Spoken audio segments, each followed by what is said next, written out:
Have you ever poured your heart and soul into raising a child, only to become invisible once they've grown? That moment when you realize the person you sacrificed everything for now sees you as nothing more than a convenience? I never thought it would happen to me. Not with my Michael. Not with the little boy who once made me construction paper hearts just because you're the best mom ever. But life has a way of revealing hard truths when we least expect them. When my son casually introduced me as basically the live-in maid to his new neighbors, I said nothing. But the contract I handed him the next day, that spoke volumes. And his face when he read it? That's a moment I'll never forget. Before we jump back in, tell us where you're tuning in from, and if this story touches you, make sure you're subscribed, because tomorrow I've saved something extra special for you. My name is Barbara Winters. At 57, I thought I understood what my life would look like by now. After my husband Thomas walked out on us when the children were still in elementary school, I rebuilt our world from scratch. I became both mother and father to Emma, Michael, and little Sarah. I worked mornings as a dental hygienist, evenings waiting tables at Rosie's diner, and somehow still managed to attend every school play, basketball game, and parent-teacher conference.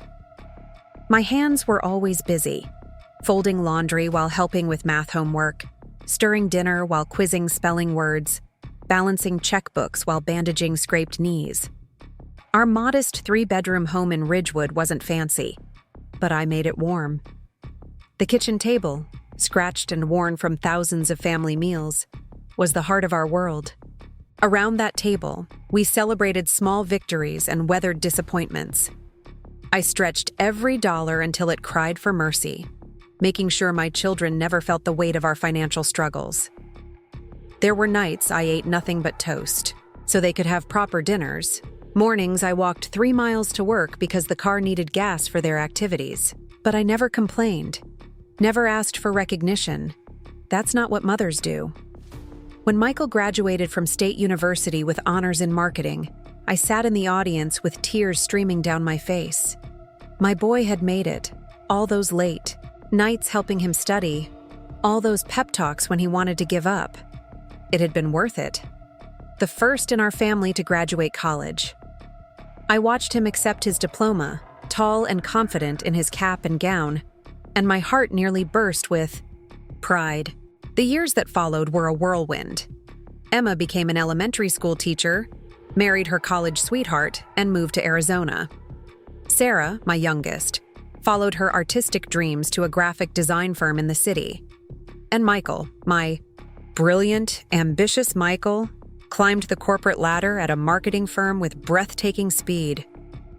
By 30, he was heading his own team. By 32, he was traveling internationally for major accounts. I settled into a quieter life. My dental practice offered me full-time hours, which meant I could finally quit the evening shifts at Rosie's. I joined a book club, started container gardening on my small patio, and even began taking weekend painting classes at the community center. My back still ached most evenings from bending over patients all day, but for the first time in decades, I was finding small pieces of myself beyond motherhood. Then came that Sunday dinner that changed everything. Michael had been unusually insistent that I come over to his apartment. "Big news, Mom," he'd said on the phone, his voice brimming with excitement. "Really big news." I made his favorite pot roast, the one with the baby potatoes and carrots that he'd loved since childhood. I even baked an apple pie from scratch, despite the arthritis that made rolling dough increasingly painful. Nothing was too much trouble for my son's special announcement. His apartment was in one of those sleek downtown high-rises, all stainless steel appliances and floor-to-ceiling windows. It always felt a little cold to me, but Michael loved the clean aesthetic, as he called it. "Mom," he said, pouring me a glass of expensive wine I couldn't pronounce the name of, "I've bought a house." "A house!" I exclaimed, genuinely thrilled. "Oh, sweetheart, that's wonderful." He pulled out his phone, scrolling through photos of a stunning 4-bedroom colonial in Oakwood Heights. The kind of neighborhood where doctors and lawyers lived. Sprawling green lawn, 2-car garage, even a small swimming pool in the backyard. "It's beautiful," I said, squeezing his arm. "You've worked so hard for this." "That's not all," he continued, his eyes bright.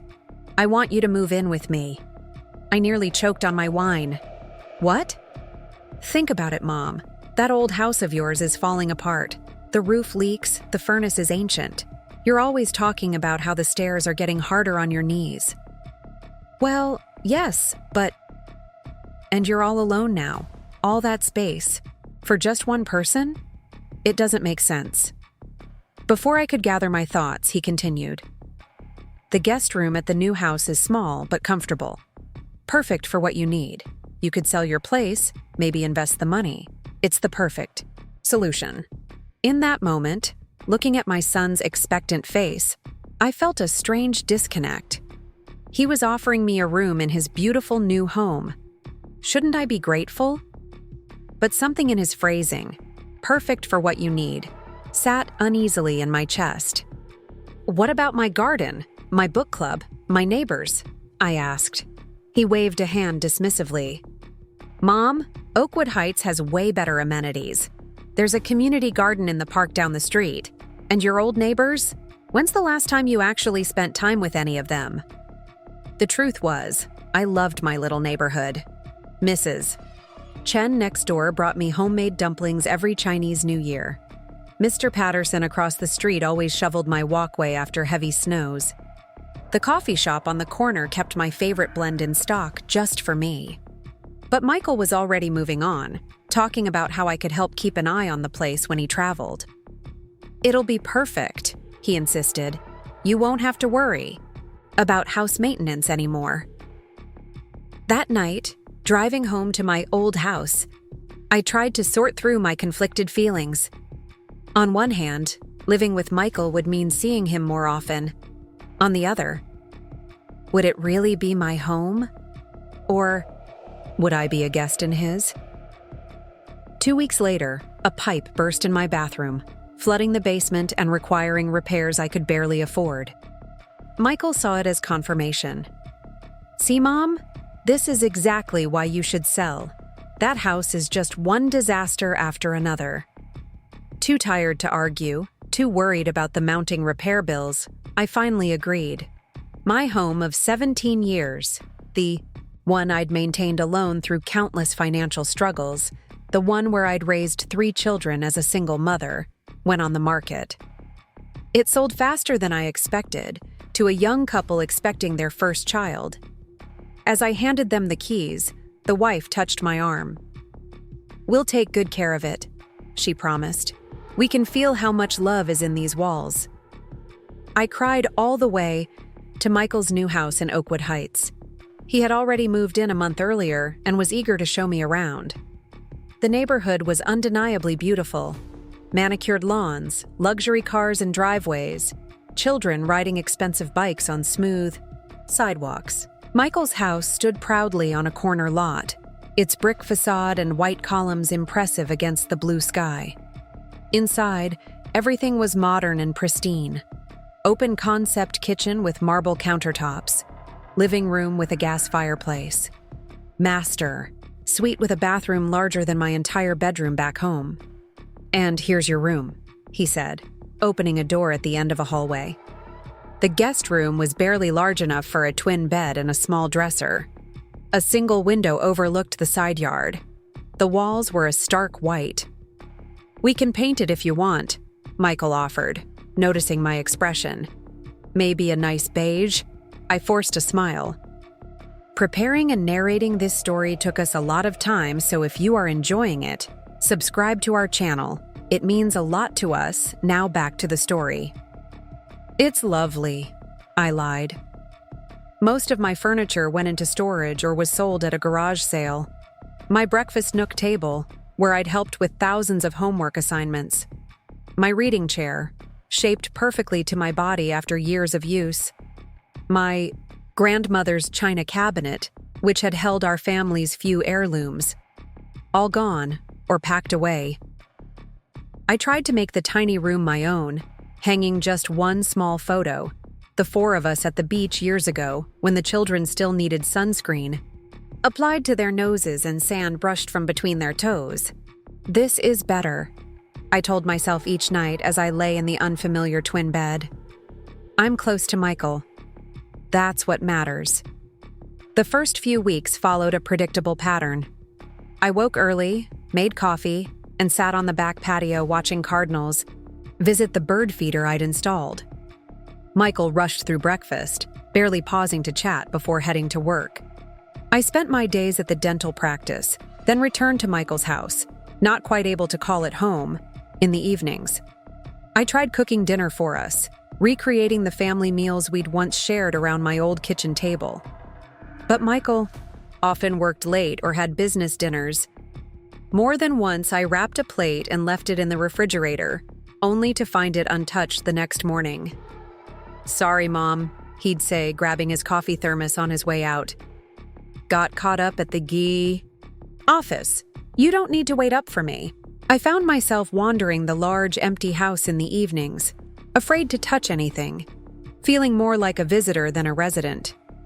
The pristine white carpet in the living room made me nervous about tracking in dirt. The complicated entertainment system had so many remotes I couldn't figure out how to turn on the television. The kitchen, with its chef-grade appliances, felt like a showroom rather than a place to prepare family meals. Then came the Tuesday that changed everything. I was folding Michael's laundry, a task I'd automatically taken on, just as I'd begun, watering his plants, retrieving his mail, and keeping his refrigerator stocked, when my phone rang. "Hey, Mom!" Michael's voice was breathless with excitement. "Guess who just landed the Andrews account?" "That's wonderful, sweetheart," I said, genuinely happy for him. He'd been pursuing this client for months.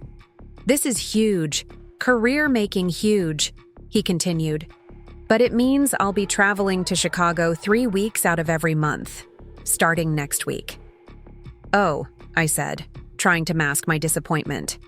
I'd moved in partly to spend more time with him, and now he'd be gone most of each month. "It's actually perfect timing that you're here," he continued. "You can take care of the house while I'm gone. Maybe handle the cleaning service, keep an eye on things." "Of course," I replied. Taking care of his beautiful home seemed a small thing to do in exchange for living there. "Great. Oh, and could you help interview house cleaners? The service I want runs about $400 a week, but I'm hoping you could cover half while you're staying here. For fairness, you know?"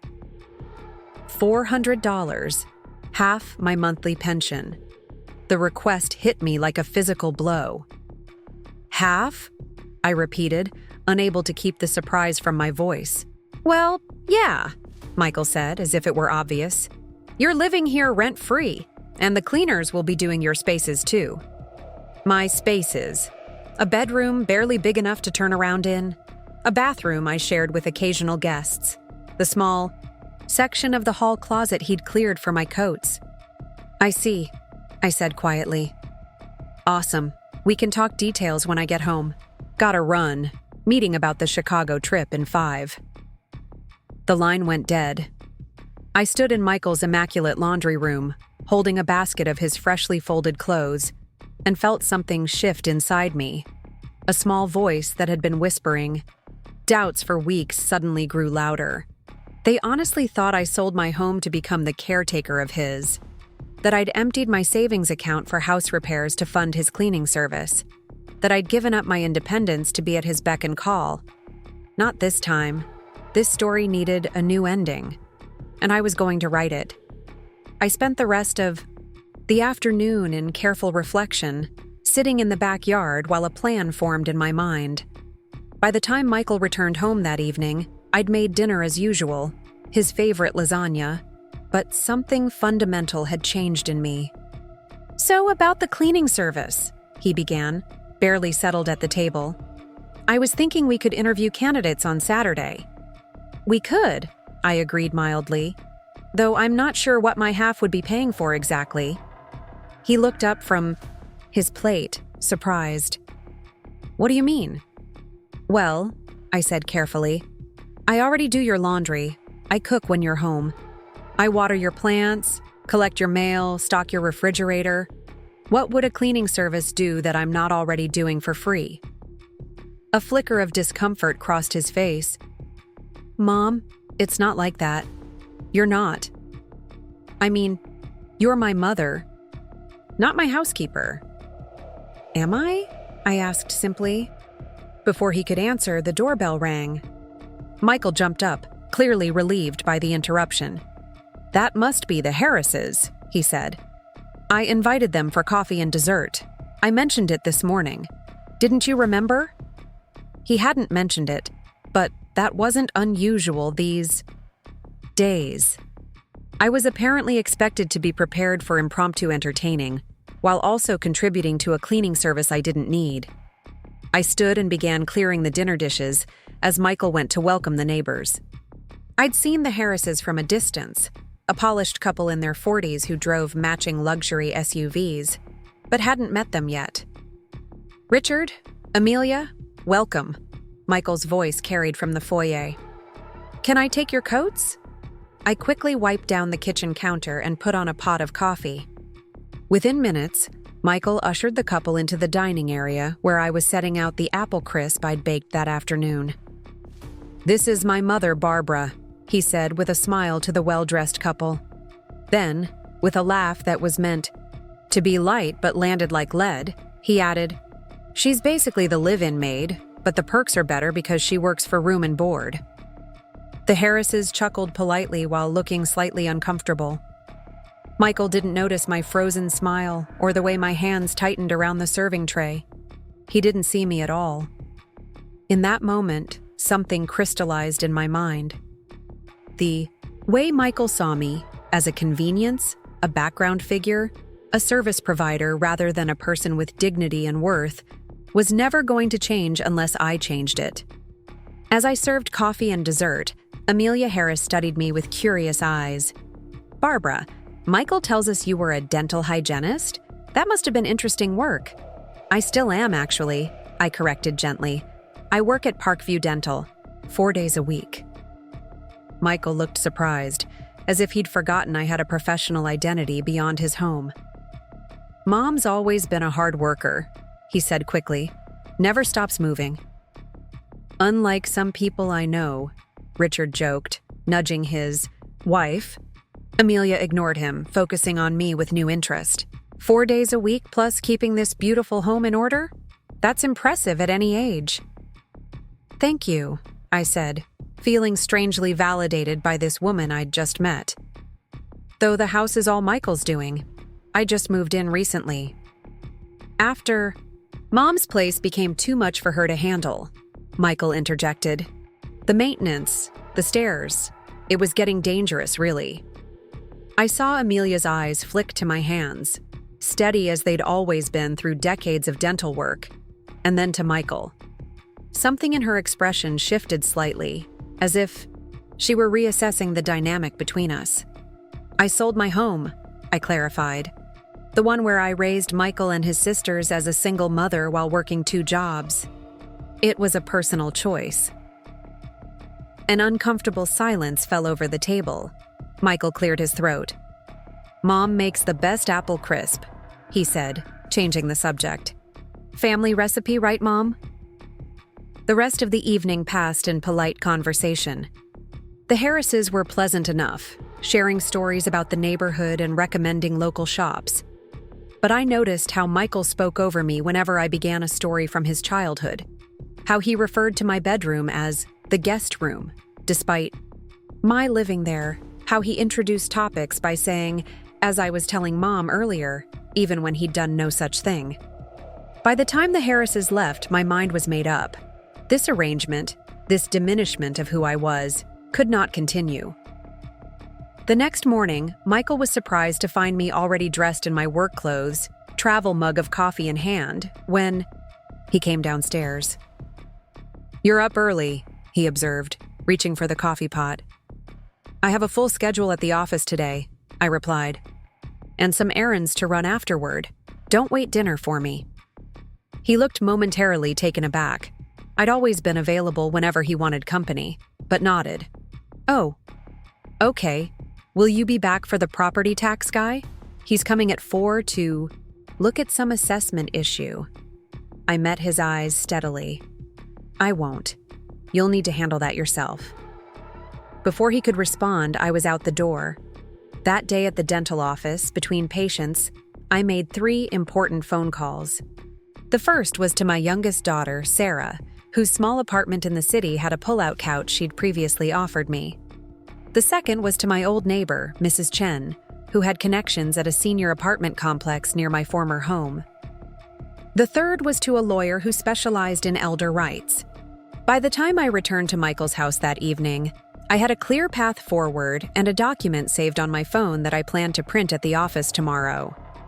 For the next 2 days, I went about my routine as usual. I cooked, cleaned, and maintained a pleasant demeanor. But I no longer jumped when Michael entered a room. I no longer rearranged my schedule to accommodate his impromptu requests. And I no longer apologized for existing in his space. If he noticed the change, he didn't mention it. He was too preoccupied with preparations for his Chicago trip, which would begin the following week. Then came the evening that would change our relationship forever. Michael had invited the Harrises back, along with another couple from his office. Just a small dinner party, he'd said. Nothing fancy. But his definition of nothing fancy meant a 3-course meal, perfectly executed. I spent the entire day cooking, cleaning, and preparing. By the time the doorbell rang, my lower back was aching from standing in the kitchen for hours. As the evening progressed, I served food, refreshed drinks, and cleared plates while the conversation flowed around me. Not once did Michael invite me to sit down or join the discussion. Not once did he acknowledge the effort that had gone into creating the evening. It was Amelia Harris who finally noticed. "Barbara, please sit," she insisted, pulling out an empty chair. "You haven't touched your own dinner." Michael looked up, almost surprised to see me standing there with a serving dish in my hands. "Oh, Mom's fine," he said with a dismissive wave. "She never sits still for long anyway." "Actually," I said quietly, placing the dish on the table, "I think I will sit for a moment." The conversation continued around me. Talk of promotions and property values, vacation homes and investment strategies. I ate a few bites of food that had grown cold, watching my son in his element. He was charming, articulate, successful. Everything I'd raised him to be, except kind, except respectful, except aware of the humanity of those who served him. Where had I gone wrong? As the guests were preparing to leave, Richard Harris shook my hand warmly. "Dinner was exceptional, Barbara. You have quite a talent." "Thank you," I said simply. "Mom used to cater on the side," Michael added, though this was completely untrue. "Always the hostess." After the guests departed, I began clearing the dining room while Michael loaded the dishwasher. "That went well," he said cheerfully. "The Millers are great, aren't they? He's on the Andrews board." "They seemed nice," I replied neutrally. "Amelia texted me during dinner," he continued. "Said my home setup was amazing, and she might need to borrow my secret sometime." He laughed, pleased with himself, not realizing what the comment actually meant. I placed the last of the dessert plates in the sink and turned to face him. "What exactly is your home setup, Michael?" He looked confused. "What do you mean? Am I your mother, living with you as family? Or am I your housekeeper, maintaining your home in exchange for room and board?" His expression turned wary. "Mom, what's this about? You're obviously my mother." "Am I?" "Because tonight I served food, cleared plates, and wasn't once invited to join the conversation. Last week, you introduced me to the Harrises as basically the live-in maid. And yesterday, you asked me to contribute half my pension to a cleaning service for a house I don't own." He sighed heavily, as if dealing with a difficult child. "It was a joke, Mom. The maid thing was just a joke, and the cleaning service is for both of us." I don't understand why you're being so sensitive lately. I'm not being sensitive, I said evenly. I'm being clear-eyed. There's a difference. He dried his hands on a dish towel, his expression caught between annoyance and contrition. Look, I know this adjustment has been hard for you. Downsizing, moving in here, it's a big change. But I thought you'd be happy not to worry about home repairs or yard work anymore. I wasn't worried about those things, I said quietly. I was proud of handling them. That house was mine, Michael. I earned it. I maintained it. It was the home where I raised you and your sisters. He had the grace to look slightly embarrassed. I just wanted to help, Mom. Make things easier for you at your age. My age, I repeated. I'm 57, Michael, not 97. I work full-time. I take Zumba classes. I was planning to restore the master bathroom next spring. A silence fell between us, heavy with unspoken tensions. Finally, he sighed again. I'm sorry if I hurt your feelings. That wasn't my intention. But you're here now, and it's working out well, isn't it? The house is always clean, dinner's ready when I get home. It's like when we were kids, but better. In that moment, I saw clearly what I hadn't wanted to admit. To Michael, I wasn't a person with my own life, dreams, and dignity.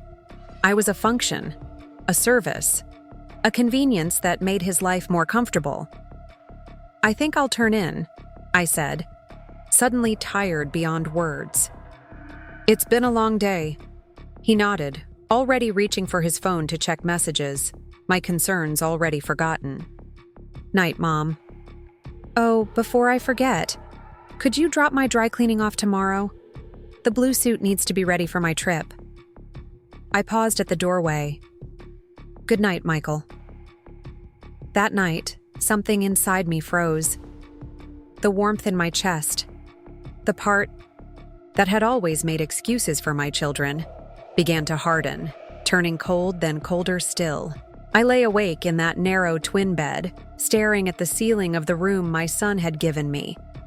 From down the hall, I could hear Michael on a phone call, his voice animated as he discussed business strategy with someone. I didn't need to hear the words to know he was the same confident, charismatic person he'd always been, to everyone except his mother. I turned toward the small bedside table. A single photo sat there, the four of us at Emma's college graduation, arms around each other, smiling broadly into the camera. Michael had his arm draped over my shoulder. I was still Mom then, not the help. The tears came fast, hot and unrelenting. Not tears of sadness or self-pity, but tears of clarity. I had raised my children to be independent, confident adults. I had succeeded. But somewhere along the way, Michael had learned that the people who love you most are the ones you can take most for granted. I had failed to teach him the most important lesson of all. Respect isn't inherited. It's earned and maintained through action, every single day. The next morning, I rose before dawn and went to work early. During my lunch break, I printed the document I'd prepared and made one final phone call to confirm my arrangements. By the time I returned to Michael's house that evening, everything was in place for what needed to happen next. Their relationship had been strained since he'd helped me sell my house. Sarah had been vocal about her disapproval, insisting I was making a mistake. Now, seeing us together with my suitcase, her expression was a mixture of concern and vindication. Come on, she said, taking my bag. I've got the pull-out couch all set up for you. Michael cleared his throat. I can bring the rest of Mom's things from storage whenever she's ready. Sarah raised an eyebrow but said nothing. She'd always been protective of me, even as a child, the one who noticed when I skipped dinner so they could eat, the one who made me Mother's Day cards weeks in advance. I'll call you, I told Michael as he shifted awkwardly on the sidewalk. We'll figure this out. He nodded, relief washing over his face. I'd like that. He hesitated, then added, I really am sorry, Mom. I squeezed his arm gently. I know. Sarah's apartment was a small one-bedroom in an older building on the east side of the city. Art supplies cluttered every surface. Her graphic design work often spilled over into hand-drawn illustrations and mixed media pieces. The walls were covered with her creations, splashes of color and emotion that made the tiny space feel vibrant and alive. "It's not much," she apologized, setting my suitcase by the pull-out couch. "But it's yours for as long as you need it." "It's perfect," I said, and meant it. This space, unlike Michael's pristine guest room, was infused with personality and warmth. Even in its messiness, perhaps because of it, it felt more like a home than I'd experienced in months. Sarah made us tea, and we sat at her small kitchen table as I explained everything. The maid comment, the cleaning service demands, the dinner parties where I'd served but never participated. "I knew it," she said, her hands tightening around her mug. "I knew he'd treat you like the help. That's why I didn't want you to move in with him." "I needed to see it for myself," I admitted. "And maybe he needed to see it too, what he was becoming." She reached across the table and squeezed my hand. "So what's the plan now? Are you going to look for an apartment?" I nodded. Mrs. Chen gave me information about Parkview Seniors. They have independent living apartments starting at $100 a month. With my pension and salary, I could make it work. "Seniors?" Sarah's nose wrinkled. "Mom, you're not even 60. Those places are for people who need assistance." "They're for people who want community," I corrected gently. After selling my home, I've realized how much I miss having neighbors, having my own space. Parkview has garden plots for residents, a community center with classes, even a small library. Sarah looked unconvinced. "At least stay here a while first. See if Michael comes to his senses and offers a better arrangement."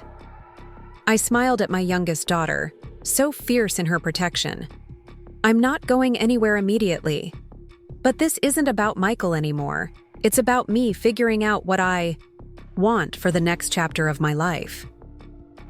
That evening, as I settled onto Sarah's surprisingly comfortable pull-out couch, my phone pinged with a text from Michael. "The house feels empty without you." I didn't reply immediately, letting the words sink in. Was it the house that felt empty, or was it him finally feeling the absence of all I'd been doing? Either way, it wasn't my job to immediately soothe his discomfort. The next morning, Sunday, Sarah had to leave early for a client meeting. "Freelance life," she explained with a shrug as she gathered her portfolio. "Weekends don't really exist." Left alone in her apartment, I found myself at loose ends. At Michael's, I would have been preparing his meals for the week, doing laundry, or tending to the garden. Here, I was a guest, not a caretaker. The freedom felt strange, almost dizzying. I could do anything, or nothing at all. I decided to explore the neighborhood. Sarah's apartment was in a vibrant area with small shops, cafes, and a farmer's market that was just setting up as I walked past. Without really intending to, I found myself wandering through the stalls, admiring fresh produce and handmade goods. "First time at our market?" asked an older man selling honey. His weathered face crinkled into a smile as he offered me a small taste on a wooden stick. "Is it that obvious?" I laughed, accepting the sample. The honey was rich and complex, nothing like the processed kind from grocery stores. "You have that look of discovery," he said. "Like everything's new. I'm Walter, by the way." "Barbara," I replied, surprised by how easy it felt to talk to this stranger. I just moved in with my daughter temporarily, getting my bearings. Walter nodded sagely. "Transitions. They keep us young, I say. Or at least keep us growing." I purchased a small jar of his honey, charmed by both the flavor and his perspective. As I continued through the market, I found myself engaging with other vendors. A woman selling handmade soaps who recommended her lavender for stress relief. A young couple with a bakery stand who gave me an extra scone for being our first customer today. By the time I returned to Sarah's apartment, my spirits were lifted. I hadn't just bought a few local goods. I'd connected with people, had conversations that weren't about Michael's needs or my role in his home. For the first time in months, I'd been seen simply as Barbara, not as someone's mother, not as the help, just as myself. I spent the afternoon looking up information about Parkview seniors on my tablet. The complex was less institutional than I'd feared, with individual apartments around a central courtyard garden. Residents had their own kitchens and living spaces, but could participate in community activities if they chose. The website showed older adults tending garden plots, gathering for book discussions, even taking yoga classes. It wasn't my old home, with its creaky floors and memory-filled rooms. But it could be something new. A place where I might create the next chapter of my life, on my own terms. My phone rang, interrupting my research. Emma's name flashed on the screen. "Mom?" Her voice sounded concerned. "Sarah told me what happened with Michael. Are you okay?" I felt a pang of irritation that Sarah had called her sister behind my back, but I reminded myself that my children cared about me, even if they showed it in different ways. "I'm fine, sweetheart," I assured her. "Just making some changes." "I told you moving in with Michael was a bad idea," she said. Emma, my oldest, had always been the practical one. He's been self-centered since college. "He's figuring things out," I replied, surprised to find myself defending him. "We all are." "Well, if you need to come stay with us in Arizona, there's always room," she offered. "The kids would love having Grandma around." The thought of my grandchildren, Emma's twins, now 7, brought a smile to my face. But Arizona was a long way from my life here, my friends, my job. "Thank you, but I think I'm going to find my own place nearby," I told her. "Something small, but mine." Emma sighed. "Are you sure that's practical? Housing costs are insane right now." "I managed to buy a house and raise 3 children on my own," I reminded her with a hint of steel in my voice. "I think I can handle an apartment." There was a pause. Then Emma laughed softly. "You sound just like you did when Mrs. Peterson said I'd never make it into State University. Remember? You told her you hadn't raised a quitter." "And you proved me right," I said, warmth filling my chest at the memory. After we hung up, I sat quietly, reflecting on that long-ago confrontation with Emma's high school counselor. I'd been fierce in my defense of my daughter's potential, unwilling to let anyone place limits on what she could achieve. Where had that fierceness gone when it came to defending my own dignity? The answer came quickly. It had never left.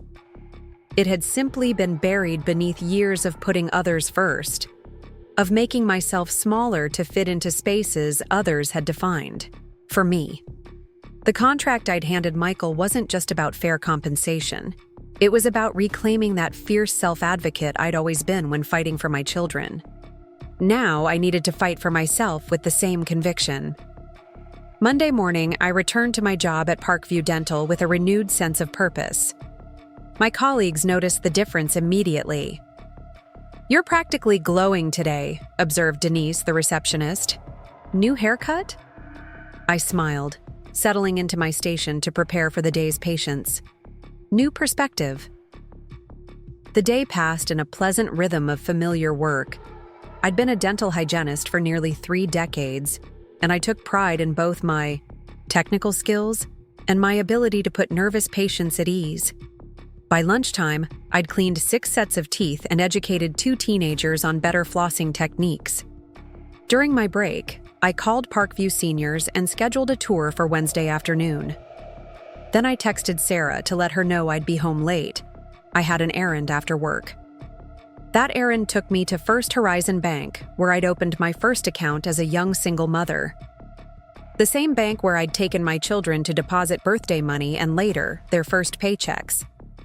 Mrs. Gladwell, who'd been a teller when I first started banking there, was now the branch manager.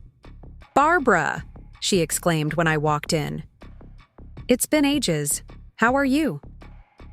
"I'm well," I replied, settling into the chair across from her desk. but I'm making some changes, and I need your advice."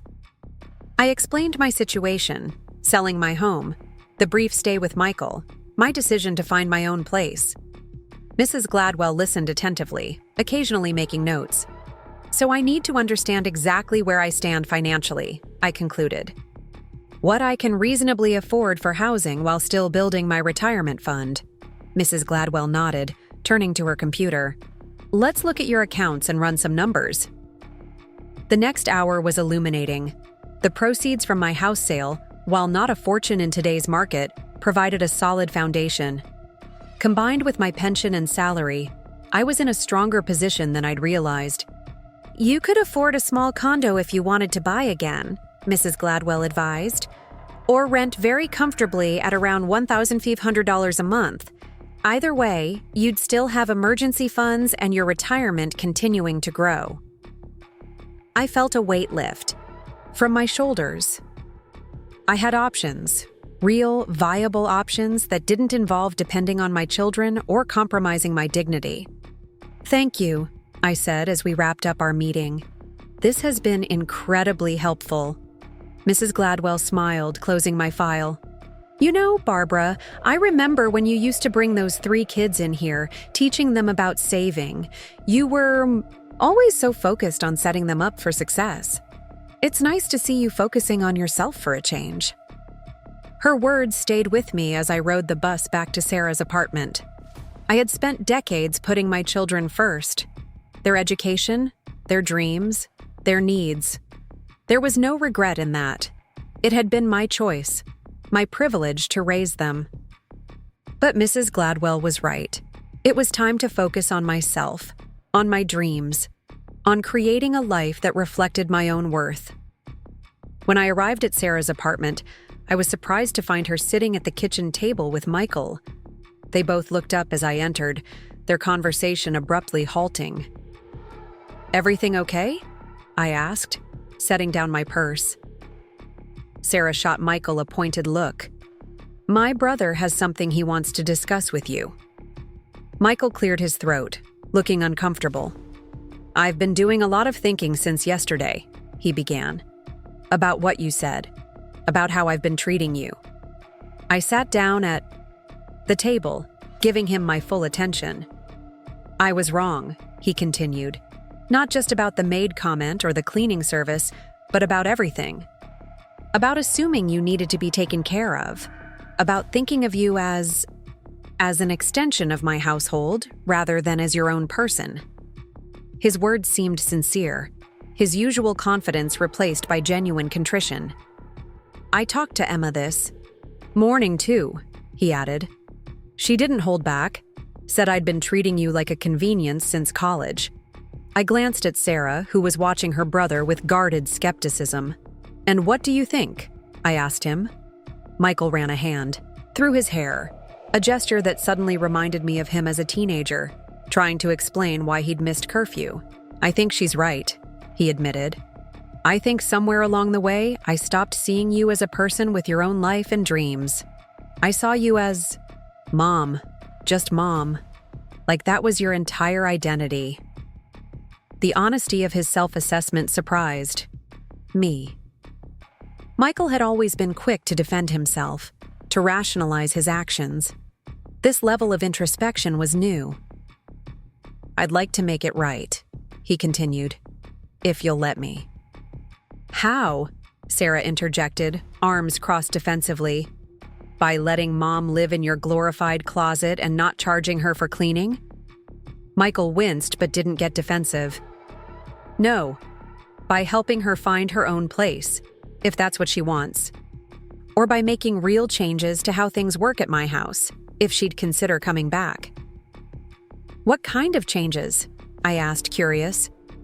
"For starters, converting the home office into a real bedroom for you. With your own bathroom," he said. "It's almost as big as the master suite. I don't know why I didn't offer it to begin with." I remembered that room, spacious, with large windows overlooking the backyard. It had been set up as a showpiece rather than a functional office, with an expensive desk Michael rarely used, and bookshelves filled with decorative objects rather than actual books. And no more expectations about housekeeping or cooking, he continued. That's not why you should be there. You should be there because we're family, because we enjoy each other's company. Not because it's convenient for either of us. His offer was generous, a significant upgrade from the cramped guest room and unspoken domestic expectations. Part of me was touched by his willingness to make amends. But another part of me remembered the feeling I'd had at the farmer's market the day before, of being seen simply as Barbara, not as someone's mother or housekeeper, of making connections based on who I was in the moment, not who I'd been or what I could provide. Thank you for the offer, I said carefully. It means a lot that you're willing to make those changes, but I think I need to find my own place. Disappointment flickered across his face. Because you don't think I'll follow through? Because I need to follow through, I clarified. For myself. I've spent my entire adult life defining myself in relation to others. As your mother, as a caregiver, as support staff. I need to know who I am on my own terms. Sarah reached across the table and squeezed my hand, a silent gesture of support. Michael nodded slowly. I understand, he said, and I believed he actually did. Can I at least help with finding a place, moving your things from storage? I'd like that, I said, feeling a tentative bridge rebuilding between us. After Michael left, Sarah poured us each a glass of wine. I'm impressed, she admitted. I didn't think he had that level of self-awareness in him. Your brother has always been capable of growth, I said, sipping the crisp white wine. He just needed the right motivation. And what's your motivation? She asked, studying me over the rim of her glass.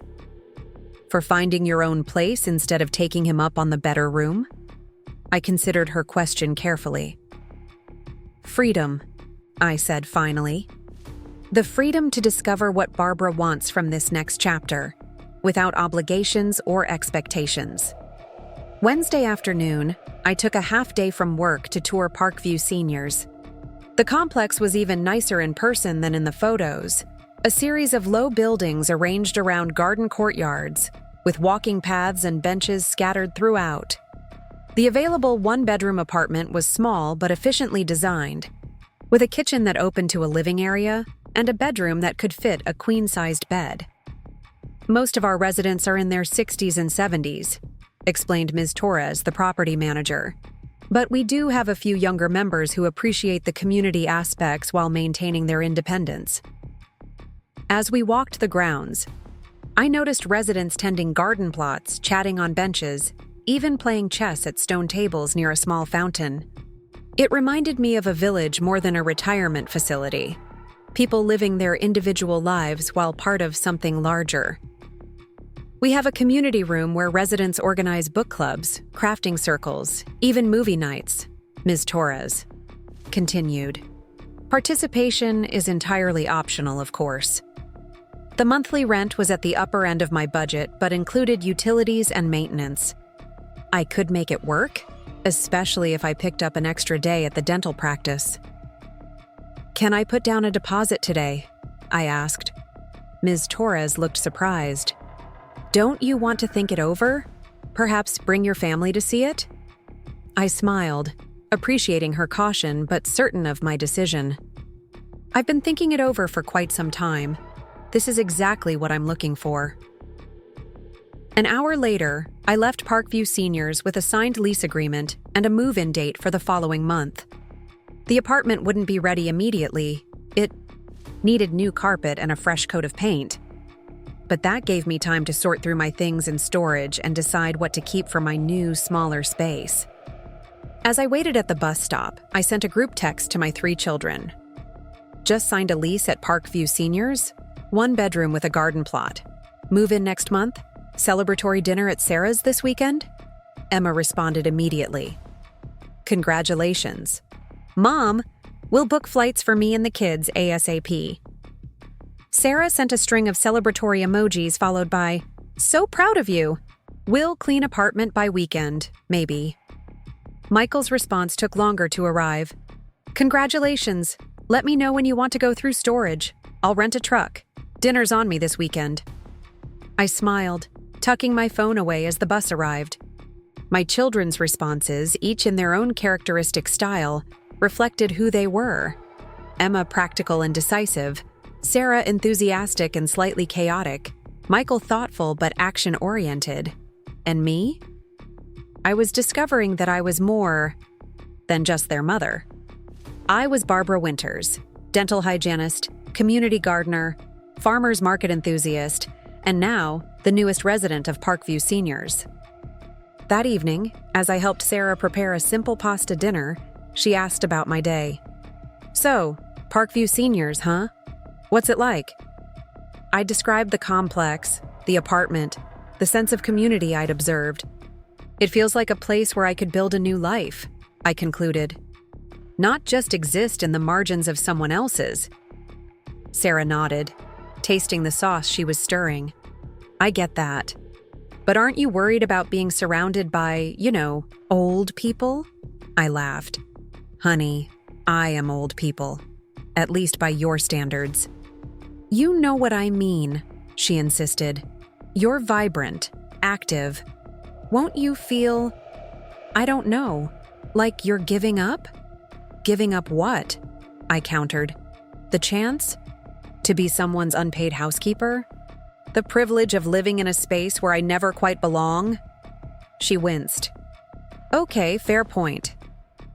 This isn't an ending, I explained, chopping basil for the sauce. It's a beginning, my beginning, on my terms. And that's not giving up, it's claiming something essential. The pasta was almost ready when my phone rang. It was Amelia Harris, Michael's neighbor. I hesitated before answering, uncertain why she would be calling. Barbara, it's Amelia. I hope you don't mind Michael giving me your number. Not at all, I replied, genuinely curious. Is everything okay? Everything's fine. She paused. I wanted to check that you were all right, after Sunday. Her concern touched me. I am. Thank you for asking. Good. That's good. Another pause. The thing is, after you left, I rather gave Michael a piece of my mind about how he'd been treating you. I nearly dropped my phone. You did what? Sarah looked over sharply, mouthing, What's happening? I told him he was taking advantage of you, Amelia continued.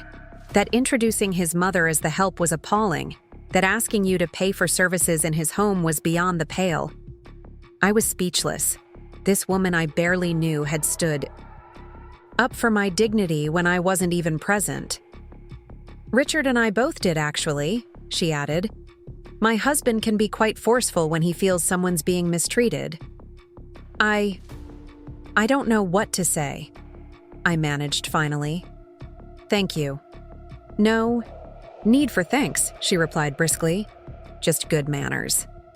Anyway, I meant what I said about the book club. You're welcome anytime. We meet this Thursday, 7 p.m. at the community center. No pressure, but the invitation stands. After we hung up, I relayed the conversation to Sarah, who let out a low whistle. So the neighbors read him the riot act? No wonder he was so apologetic today. I considered this new information.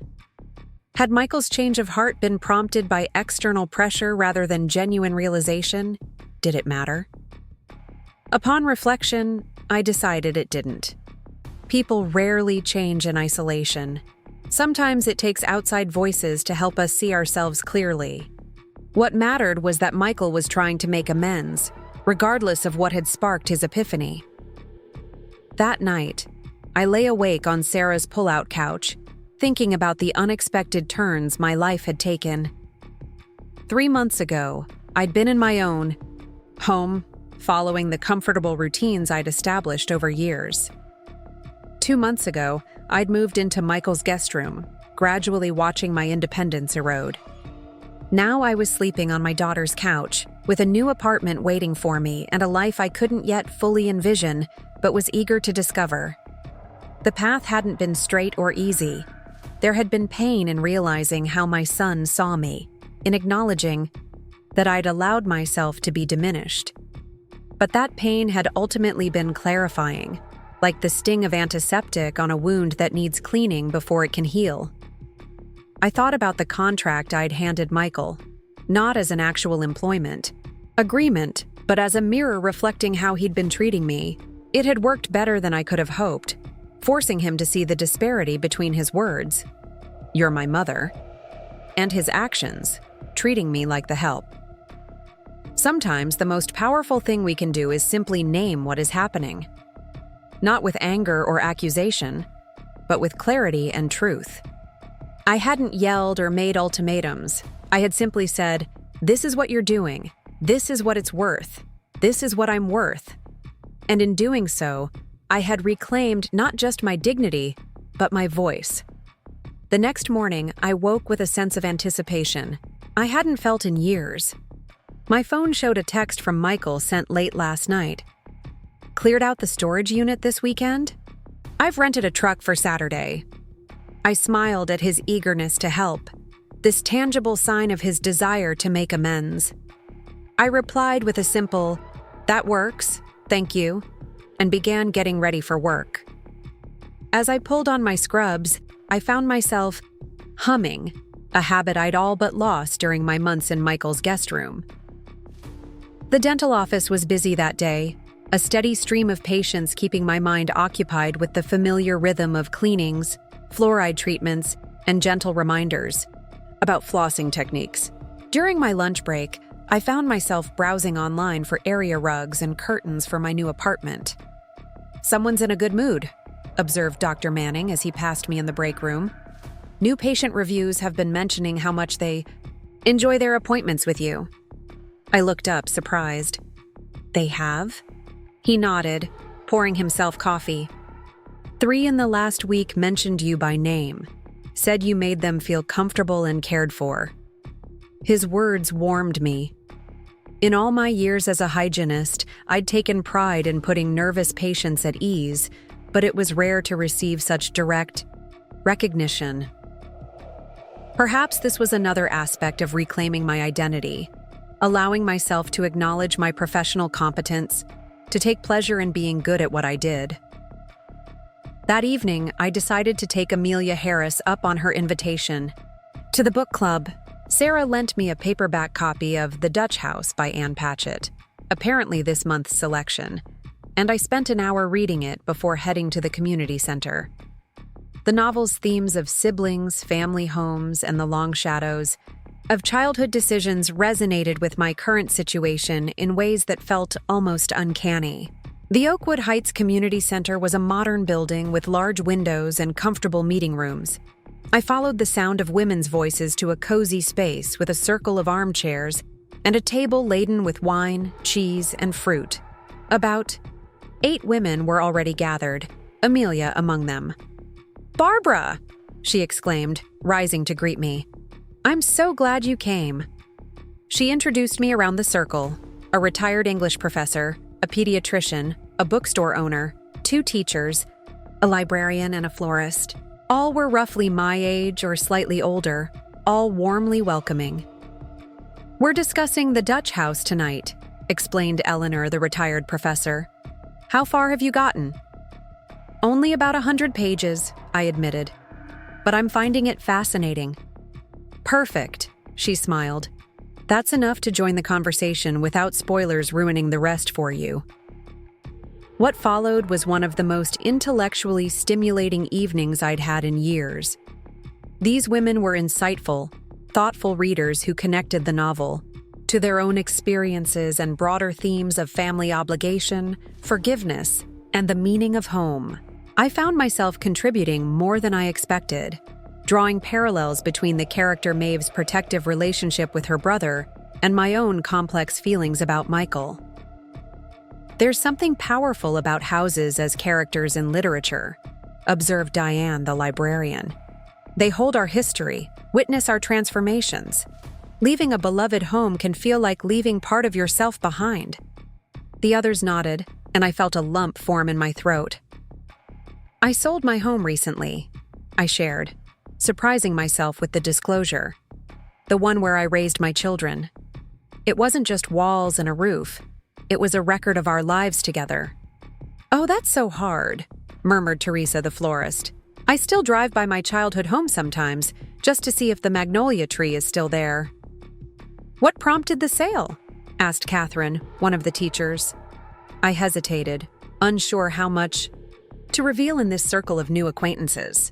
Amelia caught my eye and gave a slight nod, as if granting permission to share what she already knew. "My son suggested I move in with him," I explained carefully.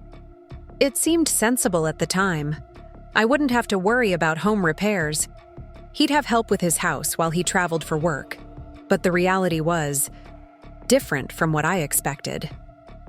"Different how?" prompted Eleanor gently. I took a sip of wine, gathering my thoughts.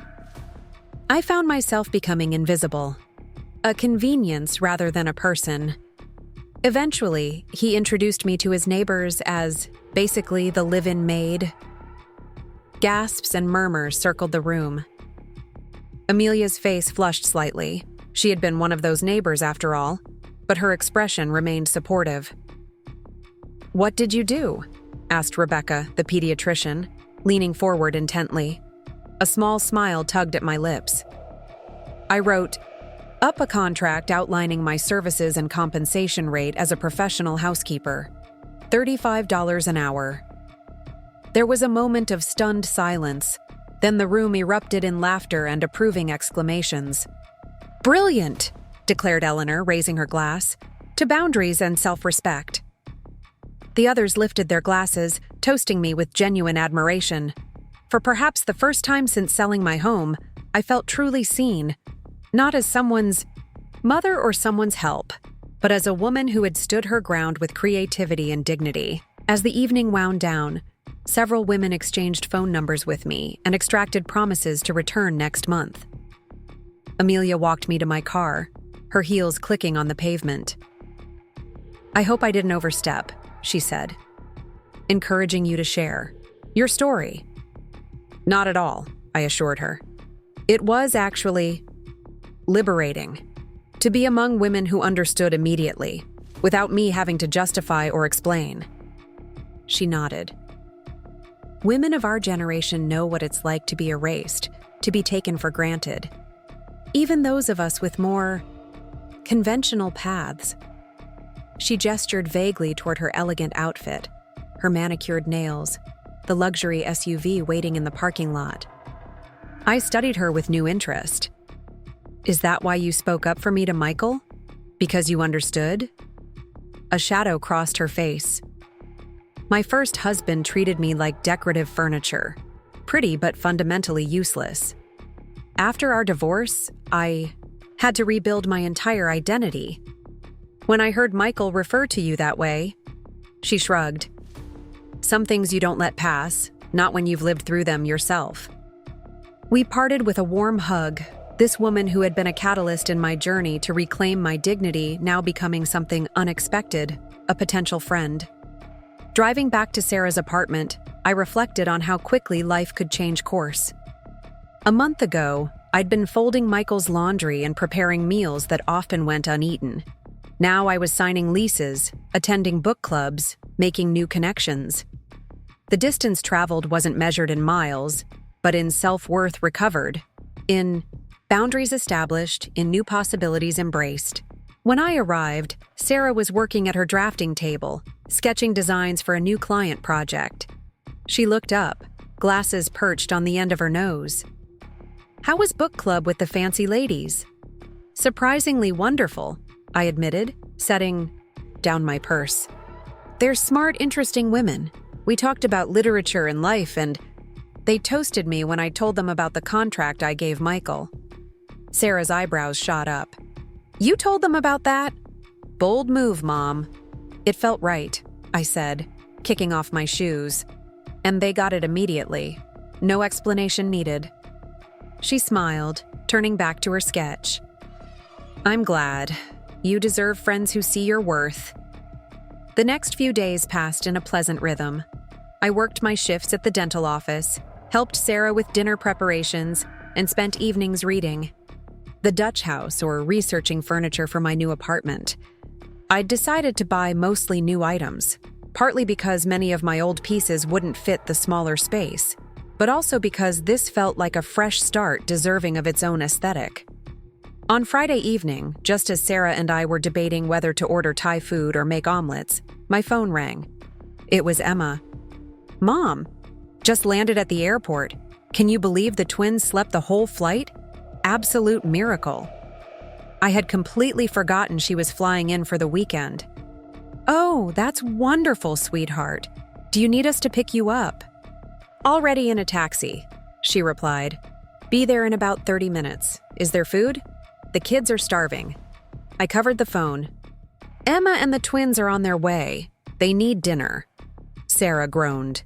So much for our quiet Friday night. But she was already opening the refrigerator, assessing what we could throw together for 2 hungry 7-year-olds. By the time Emma arrived with Lily and James in tow, we had assembled a makeshift meal of pasta, cut-up vegetables, and the cookies I'd baked the day before. The small apartment instantly felt crowded with the addition of 3 more people and their luggage, but it was a happy chaos. The twins launched themselves at me the moment they entered. "Grandma! Grandma! Mom says you're getting a new house with a garden!" James exclaimed, his arms tight around my waist. "Can we help you plant tomatoes?" Lily added, her face tipped up to mine with eager expectation. I hugged them close, their small bodies warm and vibrant against me. It's an apartment, not a house, but yes, there's a garden plot. And I would love your help with planting. Over dinner, Emma peppered me with questions about Parkview seniors, the lease terms, the neighborhood, the other residents. She had always been my most practical child, concerned with details and logistics. "It's not too late to change your mind and move to Arizona," she reminded me. "The guest house is just sitting there, and the kids would love having you close." "The guest house that's currently filled with your husband's exercise equipment and your home office?" I countered, having heard this offer before. She waved a dismissive hand. "We could move all that, make it work." "Thank you, but I'm excited about Parkview," I said firmly. "It's the right choice for me right now." Later, after the twins had been tucked into sleeping bags on Sarah's living room floor, Emma cornered me in the kitchen as I washed dishes. "Are you really okay, Mom?" she asked quietly. "This whole situation with Michael, selling your house, it's a lot of change very quickly." I dried my hands on a dish towel, turning to face my eldest daughter. "I'm more than okay. I'm finding my way forward, on my terms." She studied me with eyes so much like her father's, assessing, analytical. "You seem different. More. Don't know. Assertive?" "I feel different," I acknowledged. Like I've remembered something important about myself that got lost along the way. Emma nodded slowly. "I was so angry when Sarah told me what Michael did, how he treated you. But maybe..." She hesitated. "Maybe it needed to happen, to get you to this place." I considered her words. Perhaps. Sometimes it takes a shock to wake us up to patterns we've been accepting without question. She leaned against the counter, arms crossed. "I still want to kick his butt on Saturday." I laughed. "Let's keep the family dinner civil, shall we? He's trying to make amends." "We'll see," she said, but her expression had softened slightly. Saturday morning dawned bright and clear. Michael texted that he'd be at the storage unit at 10 a.m. with the truck, and Emma immediately volunteered to accompany me. "I want to see what we're working with," she explained, grabbing her coffee. "What you're keeping, what you're selling." Sarah opted to stay behind with the twins, promising to take them to the park and then meet us later for the celebratory dinner Michael was hosting. The storage unit was in a facility on the outskirts of town, a climate-controlled space where I'd hastily stacked furniture, boxes, and household items when selling my house. I hadn't visited since that initial move, and as Emma and I pulled up outside the roll-up door, I felt a flutter of anxiety. "So much of my life is in there," I murmured. And now I have to decide what still fits. Emma squeezed my hand. We'll figure it out together. Michael arrived punctually, driving a rented moving truck. He looked nervous as he approached, eyes darting between me and his sister. "Morning," he said cautiously. "Ready for this?" Emma fixed him with a cool stare, but said nothing. I stepped forward, determined to set a constructive tone for the day. "Thank you for arranging the truck," I said. "This is a big help." He visibly relaxed. "Least I could do. I brought coffee and donuts too."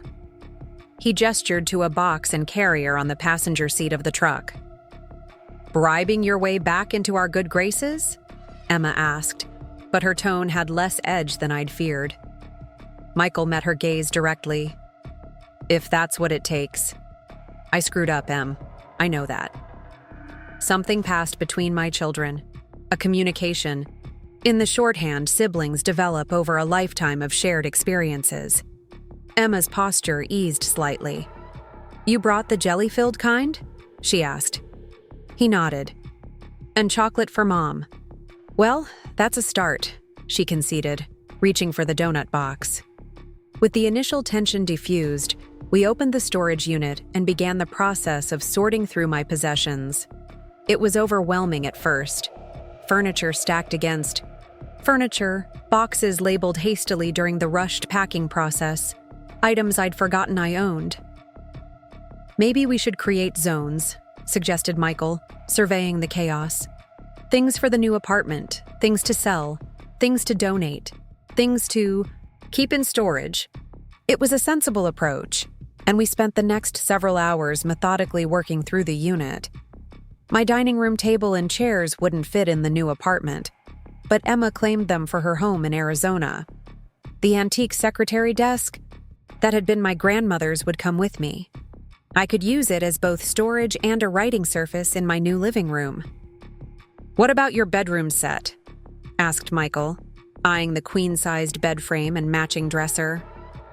"Will that fit at Parkview?" "The dresser will, but the bed is too large," I said, having measured the bedroom dimensions during my tour. "I'll need to buy a full-sized one instead." "I could take the queen set for the guest room," he offered tentatively. "So when you visit, you'd have your own furniture." The suggestion caught me off guard. Both the assumption that I would visit and stay overnight, and the thoughtfulness of wanting me to have familiar surroundings when I did. "That's actually a great idea," said Emma, surprising both of us with her support. "And it saves Mom the hassle of selling it." "Thank you," I said to Michael. "That would be perfect." As the sorting continued, a pattern emerged. Emma gravitated toward practical items and family heirlooms, while Michael showed unexpected interest in objects with sentimental value. Photo albums, the ceramic handprints the children had made in elementary school, the collection of snow globes from family vacations. "I didn't realize you'd kept all these," he said, carefully opening a box of his childhood art projects. "My dinosaur phase was intense." "You were convinced you'd be a paleontologist," I reminded him. "You made me quiz you on dinosaur facts every night before bed." He pulled out a carefully preserved drawing of a T-Rex family. "I remember this. You hung it on the refrigerator for months." "It was a good drawing," I said simply. He looked up, his expression vulnerable in a way I rarely saw. "You kept everything, all these years." "Of course I did. You three were the center of my world." Emma, sorting through kitchen items nearby, cleared her throat. "Which makes it even more ridiculous that you introduced her as the maid," she said to Michael, but her tone held more sadness than anger now. He flinched. "I know. I can't even explain why I said it. It was like I was trying to be clever or something to impress the neighbors. It was stupid and cruel, and I've been kicking myself ever since." "Good," said Emma. But then she added, more gently, "We all screw up, Mike. What matters is what you do afterward." By early afternoon, we had made significant progress. A pile for the new apartment stood neatly organized near the door, smaller furniture pieces, kitchenware, linens, and personal items. Another section contained things Emma would take back to Arizona. A third held donations for Goodwill. Michael's truck was already loaded with the bedroom set and several boxes of items he'd offered to store at his house for me. "I need to get back to check on Sarah and the twins," said Emma, dusting off her hands. "We've made a good start here." "I can finish up," Michael offered. "Load the donation stuff. Take it over to Goodwill. The apartment pile can stay until we know your move-in date, Mom." I nodded, grateful for his help. "Thank you, both of you. This would have been overwhelming alone." As we prepared to leave, Michael hesitated, then reached for something in the cab of the truck. "I almost forgot. I've been meaning to give you this." He handed me a thick manila envelope. Inside was a check, a substantial one, made out to me. "What's this?" I asked, confused. "Your deposit and first month's rent at Parkview," he explained, "plus a little extra to help with new furniture." I stared at the check, a mixture of emotions washing over me. While part of me appreciated the gesture, another part, the newly awakened advocate for my own dignity, bristled. "Michael, I can't accept this," I said, holding out the envelope. "I appreciate the thought, but I don't need financial help." "It's not charity," he insisted. "It's restitution for expecting you to pay for cleaning services in my house, for taking advantage of your generosity." Emma watched this exchange with keen interest, her expression thoughtful. I shook my head. "I understand what you're trying to do, but this doesn't feel right to me. I'm establishing my independence, Michael. Taking a large check from you contradicts that." He looked crestfallen. "I just want to help, to make things right." "You are helping," I assured him, gesturing to the storage unit and truck. "With your time, your effort, your support. That means more to me than money." He reluctantly took back the envelope. "Can I at least buy you new furniture? As a housewarming gift?" I smiled at his persistence. "How about this? You can help. Me pick out a few pieces and we can split the cost. Partners, not patron and recipient." Emma nodded approvingly at this compromise. "Good call, Mom." Michael considered for a moment, then extended his hand formally. "Partners it is." As we shook on it, I felt a subtle shift in our relationship, a recalibration toward greater equality, a recognition of my agency and dignity. It wasn't about the money or the furniture. It was about being seen as a whole person, worthy of respect rather than in need of rescue. The three of us parted ways at the storage facility, agreeing to meet later at Roberto's, an Italian restaurant Michael had selected for our celebratory dinner. As Emma drove us back to Sarah's apartment, she was uncharacteristically quiet. "What are you thinking about?" I asked finally. "You," she replied. "How you handled that back there. The old mom would have taken that check to avoid hurting Michael's feelings, even if it undermined your own goals." Her assessment was uncomfortably accurate. "The old mom?" I repeated.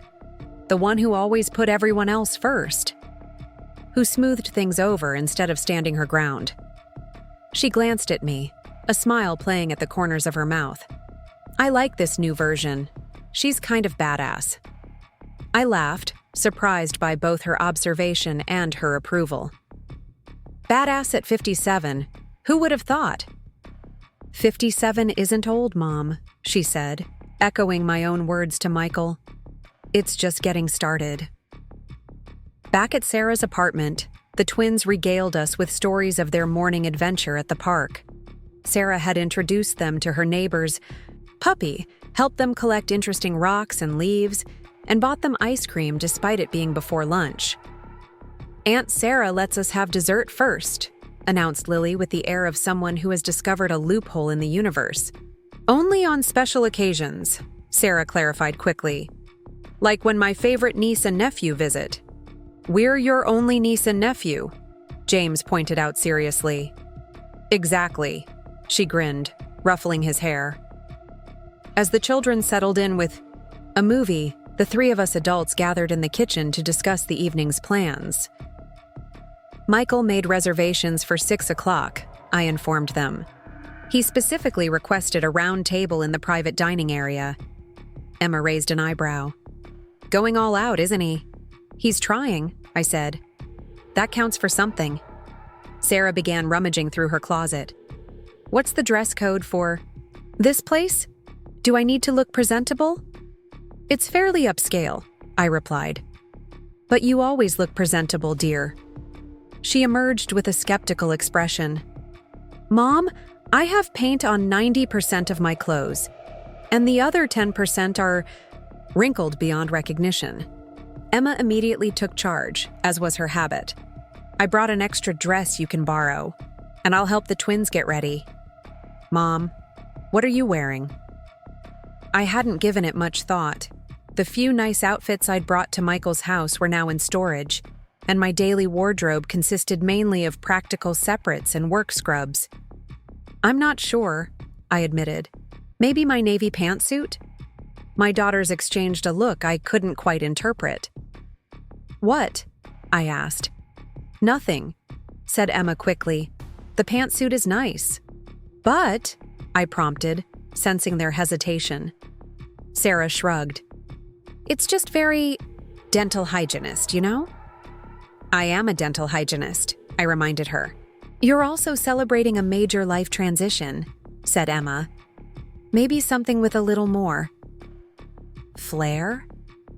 Before I could respond, Sarah disappeared into her bedroom, returning moments later with a garment bag. I was saving this for your birthday next month, but this seems like the perfect occasion. She unzipped the bag to reveal a stunning silk dress in a deep teal color. The cut was simple but elegant, with 3/4 sleeves and a flattering wrap style. Sarah, I breathed, touching the luxurious fabric. It's beautiful. Try it on, she urged.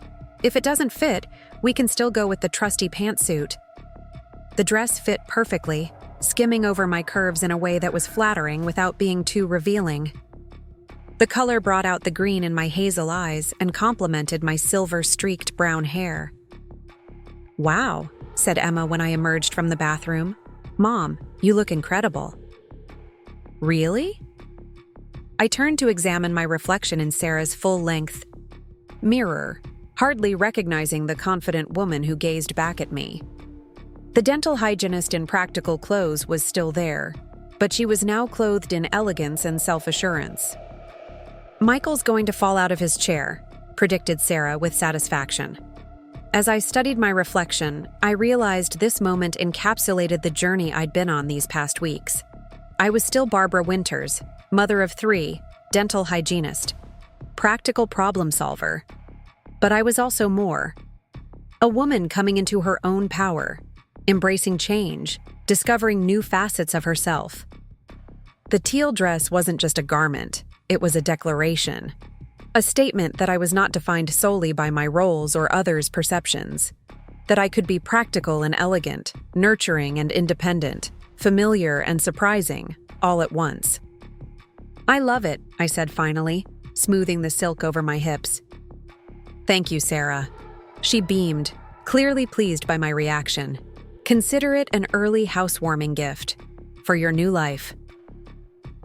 As the 3 of us prepared for the evening ahead, Emma helping the twins into their nice clothes, Sarah attempting to tame her unruly curls, me applying a touch more makeup than usual, I felt a surge of gratitude for these remarkable people who had emerged from the children I'd raised. Despite the recent tensions with Michael, despite the challenges of this transitional period, I was profoundly blessed in my family, and now, dressed in silk instead of scrubs, preparing to celebrate my new beginning rather than mourn what was lost, I was ready to step fully into this next chapter, not as someone's mother or someone's help, but as Barbara, in all her complexity and potential. Roberto's Italian restaurant occupied a converted Victorian home on a tree-lined street downtown. Twinkling lights adorned the wraparound porch, and the rich scent of garlic and herbs greeted us as we entered. Michael was already waiting in the lobby, dressed in a charcoal suit that emphasized his broad shoulders. He looked polished and professional, every inch the successful executive, until he saw us approaching, and his confident facade faltered slightly. His eyes widened as they took in my appearance, the teal silk dress so different from the practical clothing he was accustomed to seeing me wear. "Mom," he said, surprise evident in his voice. "You look amazing." "Thank you," I replied, accepting the compliment with a simple nod rather than my usual self-deprecating deflection. Michael greeted Emma with a tentative hug, which she returned after a moment's hesitation. He knelt to high-five the twins, then gave Sarah a quick embrace. "Our table's ready," he informed us, gesturing toward the maitre d' who stood waiting discreetly nearby. We were led to a private alcove where a round table had been elegantly set with fine china and crystal glasses. A bottle of champagne rested in an ice bucket, and a small arrangement of hydrangeas, my favorite, adorned the center of the table. "This is lovely," I commented as Michael held my chair. "I wanted it to be special," he replied, his voice low enough that only I could hear. "A proper celebration of your new beginning." Once we were all seated and the champagne had been poured, with sparkling cider for the twins, Michael raised his glass. "To Mom," he said, his gaze meeting mine directly, "for teaching us that it's never too late to stand up for your own worth, to redefine your path, and to remind the people who love you to show it properly." He paused, a hint of emotion in his eyes. "We're proud of you and grateful for the chance to do better." "Hear, hear," echoed Emma, her earlier coolness toward her brother noticeably thawed. Sarah raised her glass higher. "To badass Barbara." The twins giggled at the mild profanity while I felt a flush of pleasure at the unexpected toast. It wasn't just the words, but the genuine respect behind them. Acknowledgement not of what I'd given or sacrificed, but of the strength I'd demonstrated in reclaiming my dignity. "Thank you," I said simply, taking a sip of the crisp champagne. "For being here, for helping me navigate this transition. It means more than you know." The dinner that followed was one of the most enjoyable family gatherings we'd had in years. The tension that had existed since my move to Michael's house had dissipated, replaced by a warmth and authenticity that felt both familiar and new. Emma shared stories about the twins' school adventures. Sarah described her latest graphic design projects, and Michael talked about his work with surprising humility, downplaying his recent promotion to focus instead on a mentoring program he'd started for young employees. Throughout the meal, I found myself observing my children with fresh eyes, not just as extensions of myself or reflections of my parenting, but as distinct individuals with their own strengths, flaws, and journeys. Emma, so capable and organized, had created a happy, stable home for her children despite her own childhood marked by financial uncertainty.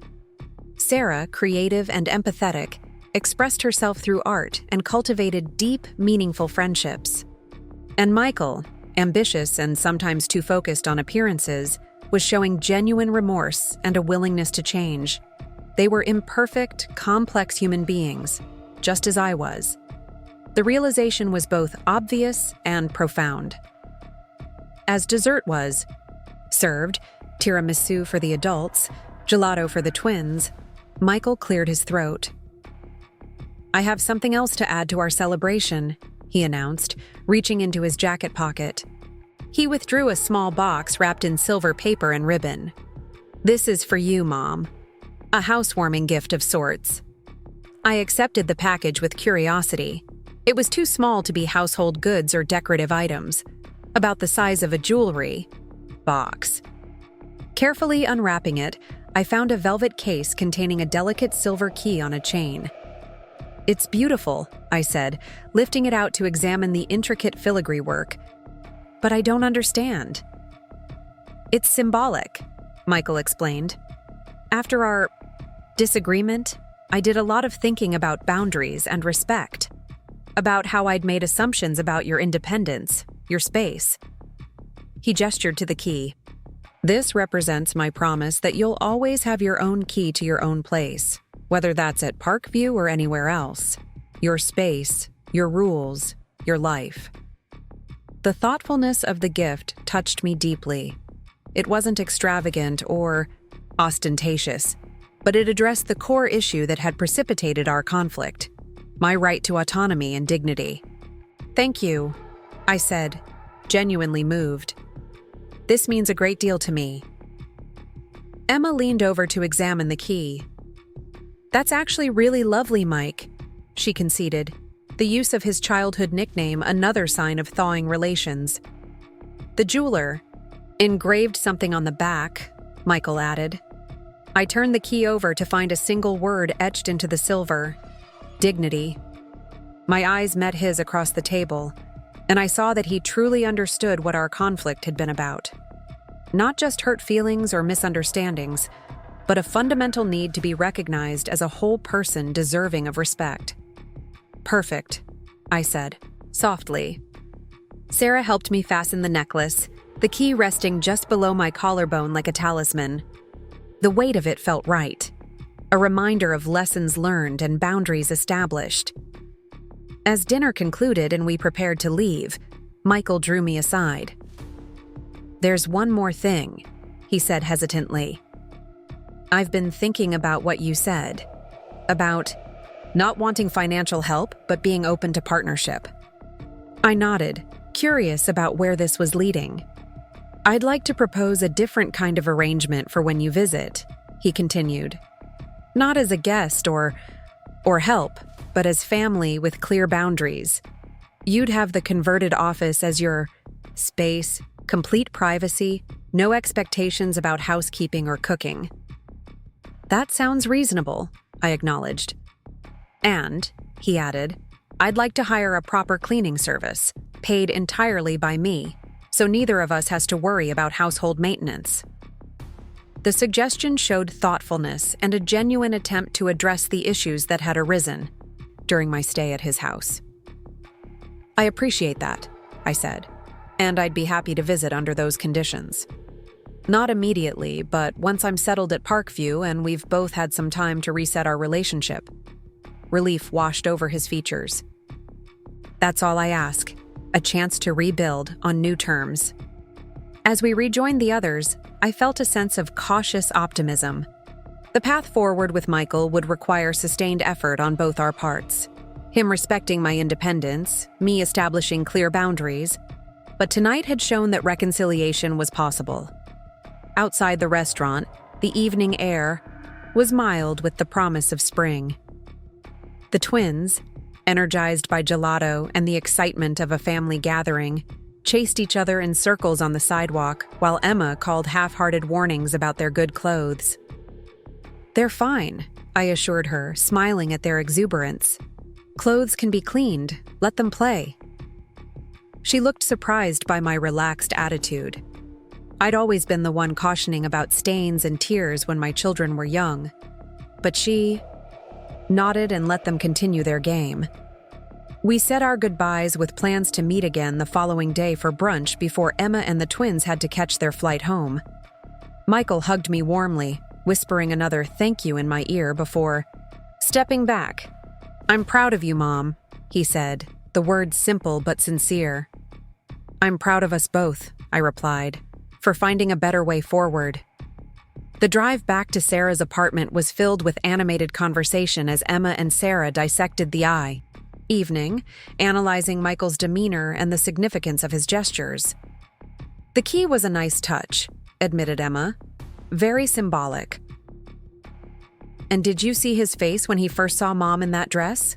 Sarah added with satisfaction. "Total shock. He's never thought of her as anything but Mom before." "I'm sitting right here," I reminded them, amused by their analysis. "Sorry," said Sarah, not sounding sorry at all. "But seriously, you looked incredible tonight. I've never seen you dress like that before." "I've never had reason to," I said, thoughtfully. "My identity has been so tied to practical roles: mother, dental hygienist, homemaker. Being decorative wasn't part of that equation. "But now?" prompted Emma. I considered the question. "Now I'm rediscovering parts of myself that got set aside, including, apparently, an appreciation for silk dresses." Both daughters smiled at this, and I realized how much they were supporting my transformation. Not with reluctance or concern, but with genuine enthusiasm. That night, as I prepared for bed on Sarah's pull-out couch, I touched the silver key still hanging around my neck.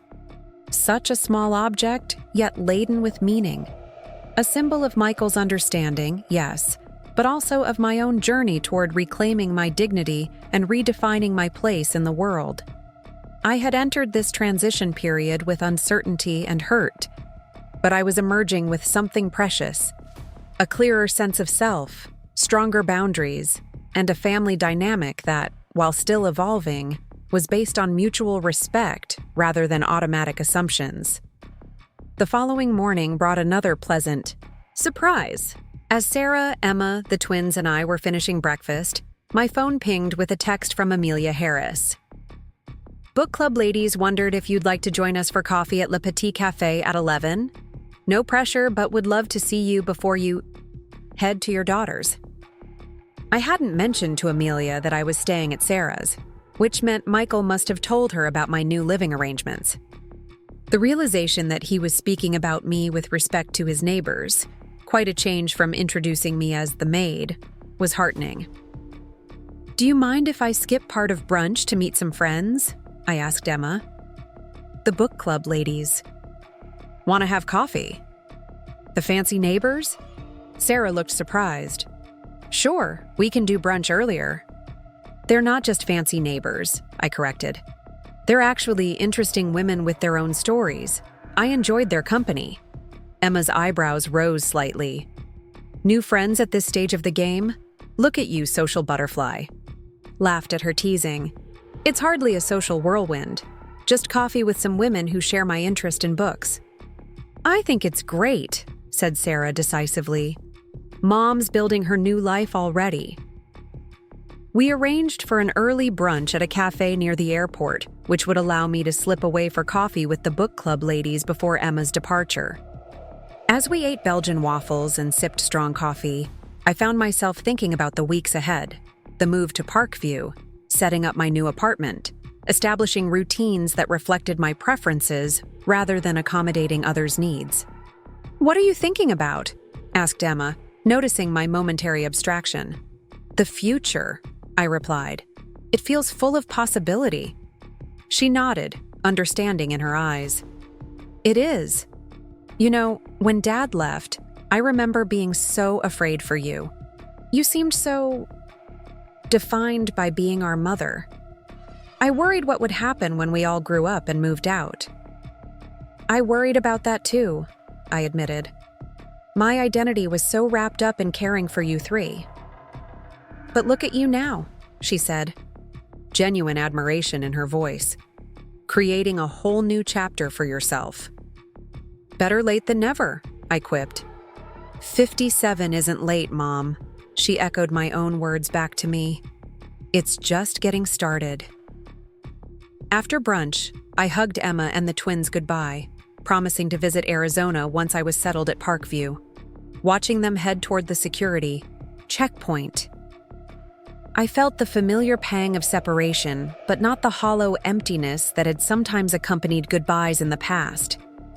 My life had its own momentum now, its own purpose beyond my role as their mother. Le Petit Café was a charming, French-inspired bakery with outdoor tables shaded by striped awnings. Amelia, Eleanor, Catherine, and Rebecca were already seated when I arrived, espresso cups and pastries arranged before them. "Barbara," Amelia waved me over. "We weren't sure you'd make it with your family in town. My daughter and grandchildren are headed back to Arizona today," I explained, settling into the empty chair they'd saved. "But I wanted to see you all before I disappeared into moving preparations." A waiter appeared at my elbow, and I ordered a cappuccino, feeling cosmopolitan and at ease in this circle of accomplished women. "How was the celebratory dinner?" asked Eleanor, her academic's curiosity evident. "Surprisingly wonderful," I replied. "My son presented me with this." I touched the silver key still hanging around my neck. The women leaned in to examine it, exclaiming over the craftsmanship and the engraved message. "Dignity," read Catherine. "Perfect." "He's learning," observed Amelia with satisfaction. "I told Richard it would sink in eventually." I smiled, touched by her investment in my family dynamics. "Thank you for speaking up for me that day. It made a difference." She waved away my gratitude. Any decent person would have done the same. "No," said Rebecca firmly. "Most people would have stayed silent, maintained social niceties. You did the right thing, Amelia." Our conversation flowed easily from there, touching on books we were reading, local news, travel plans for the summer. These women, who had been strangers to me just days ago, were rapidly becoming friends. Not because of family ties or proximity, but because of shared interests and mutual respect. When the check arrived, Catherine insisted on treating me. "Consider it a welcome to the neighborhood gift," she said, "even if you'll be at Parkview instead of Oakwood Heights." "Parkview isn't far," I pointed out. "I can still join book club. Meetings." "We're counting on it," said Eleanor warmly. "You bring a valuable perspective to our discussions." As we said our goodbyes, Amelia lingered, walking me to my car. "I meant to give you this," she said, handing me a small gift bag. "Just a little something for your new place."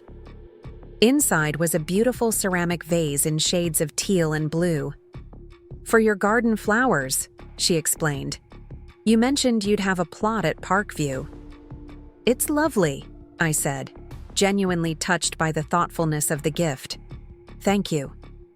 "Friends support each other's new beginnings," she said simply. Friends. The word settled comfortably in my mind. At 57, I was making new friends, establishing connections based on who I was now rather than who I had been to others for decades. Back at Sarah's apartment, I found her clearing away the sleeping bags and air mattress the twins had used. "Need help?" I offered. "Almost done," she said, tucking the deflated mattress into its storage bag. "How was coffee with the book ladies?" "Lovely. One of them gave me this for my new apartment." I showed her the vase. "Pretty," she commented, examining it. "And it matches your dress from last night." "I hadn't noticed that," I said, realizing she was right. The teal and blue tones complemented each other perfectly. "Speaking of your new place," Sarah continued, "I have tomorrow off if you want to go furniture shopping. We could look at beds and sofas, maybe some accent pieces." "That sounds perfect," I agreed.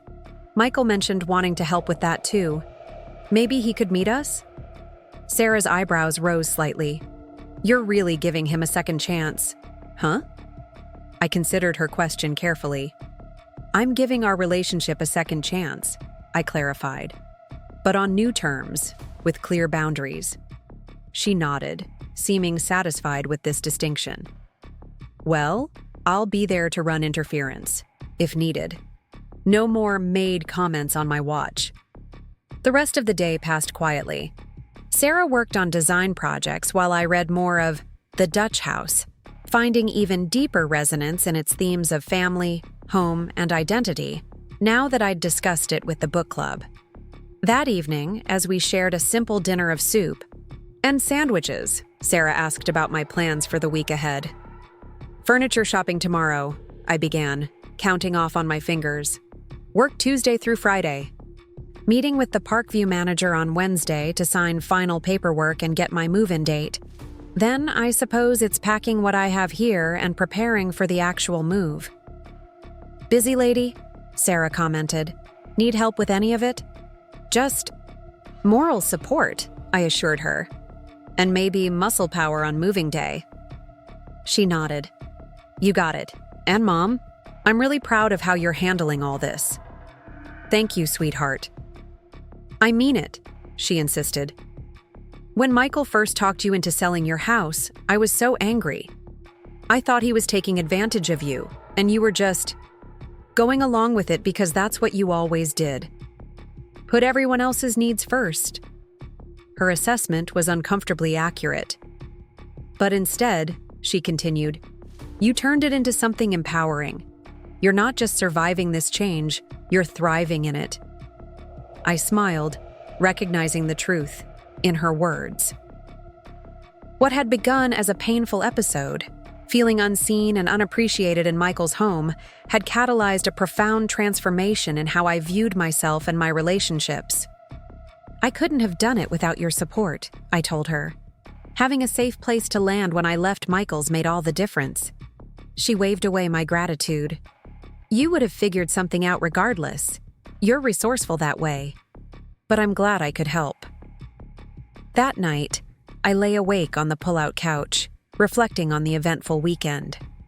From sorting through my possessions in storage to the emotion-laden dinner with my children, from coffee with new friends to planning.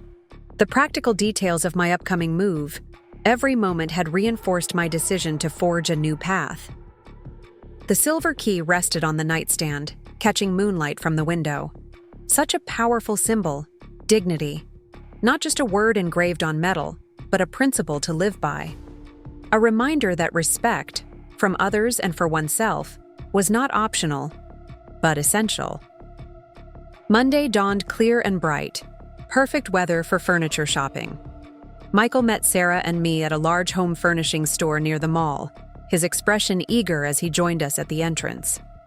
I've been thinking about space-saving options for the bedroom, he announced without preamble. Beds with storage drawers underneath, that sort of thing? Sarah shot me an amused look at his enthusiasm. Good morning to you too, Mikey. He had the grace to look sheepish. Sorry, good morning. I'm just excited to help. We appreciate that, I assured him, and storage solutions are definitely on the list. The next few hours passed pleasantly as we explored furniture options. Michael's practical suggestions complemented Sarah's more artistic eye, and I found myself enjoying their good-natured bickering over whether function or form should take precedence. The blue sofa is clearly superior, insisted Sarah, gesturing to a jewel-toned velvet piece. It's got personality. But the gray one has a pull-out bed for when the twins visit, countered Michael. Plus stain-resistant fabric. They both looked to me for the final decision. In the past, I might have chosen based on what I thought would please them or cause the least conflict. But today, I sat on each sofa, considering my own comfort and preferences. The blue one, I decided finally. It feels like me. Sarah grinned triumphantly while Michael conceded with good humor. Your house, your rules, Mom. Exactly, I agreed, pleased by his understanding. But the gray accent chair would complement it nicely, don't you think? This compromise satisfied them both, and we continued through the store, selecting a full-sized bed with underneath storage, Michael's practical choice, in a warm cherry finish, Sarah's aesthetic input, that I genuinely loved. By lunchtime, we had ordered the essential pieces for my new apartment: sofa, chair, bed, dining table with 2 chairs, and a small desk for the corner of the living room. The total was reasonable, split between what I would pay and Michael's contribution as a housewarming gift. Delivery can happen anytime after the 15th, the sales associate informed us as we completed the paperwork. Perfect, I said. My move-in date is the 18th. As we left the store, Michael checked his watch. I've got to head back to the office, but this was great. Really great. Thank you for your help, I said sincerely, both the suggestions and the contribution. He hesitated, then gave me a quick hug. Partners, right? Like we agreed. I nodded, touched by his continued effort to honor our new understanding. Partners. After he left, Sarah and I treated ourselves to lunch at a nearby cafe, discussing accent pieces and decorative touches for the apartment. You need plants, she declared. Lots of them. They purify the air and make a space feel lived in. I do have the garden plot, I reminded her. But yes, some indoor plants would be nice too. As we finished our meal, Sarah regarded me thoughtfully. You know, watching you with Michael today, it was different. How so? You were so clear about what you wanted, so decisive. Not deferring to him or trying to keep the peace at your own expense. She smiled. It suits you, Mom. Her observation sparked a realization. Throughout my life, I had often prioritized harmony over honesty, others' needs over my own preferences. It wasn't wrong to be considerate, but somewhere along the way, I had lost the balance, giving so much of myself that there was little left to nurture or express my own identity. These past weeks had restored that balance.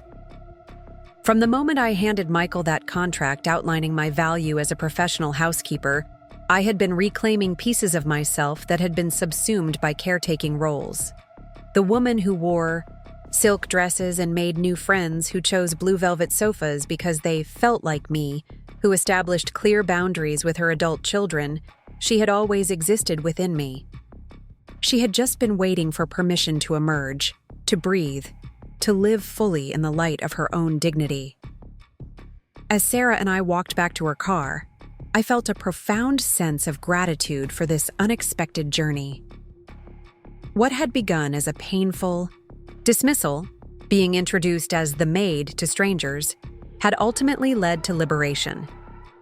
A reclaiming of my worth, a redefining of relationships, a reconnection with long-dormant aspects of myself. The path ahead was clear now, illuminated by self-knowledge and marked by newly established boundaries.